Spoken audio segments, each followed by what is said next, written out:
नमस्कार शुभ संध्या मु रूपाली आपण मानकु स्वागत करुछि ओडिसा रे। कांचनजंगा एक्सप्रेस को पिटिला मालवाही ट्रेन 5 मृत अनेक आहत।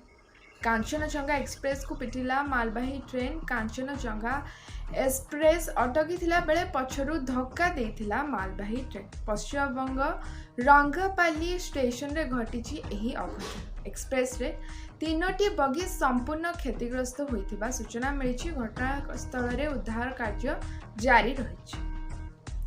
पश्चिमबंगर नुआ जलपाईगुड़ी ठारे घटिथिबा ट्रेन दुर्घटना रे प्राण हराइथिबा व्यक्ति मानक पई मुख्यमंत्री श्री मोहन चरण माझी गभीर शोक प्रकाश करिसेंति। एही घटना अत्यंत दुखदायक बोली कहिबा सहित मृत व्यक्ति परिवार वर्गक पई समवेदना प्रकाश करिसेंति। मुख्यमंत्री श्री मोहन बाजी आहत व्यक्ति मानक आशु आरोग्य कामना करिसेंति।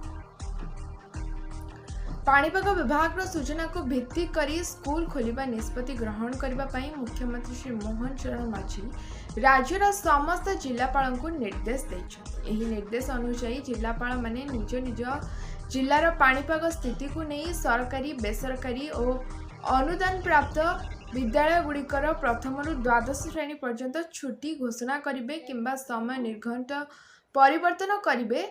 एही निर्देश आगामी 20 तारिख पर्यंत बलवत्तर रहिबो। ओडिशार एकाधिक जिले में सकाळुआ स्कूल घोषणा कले राज्य सरकार।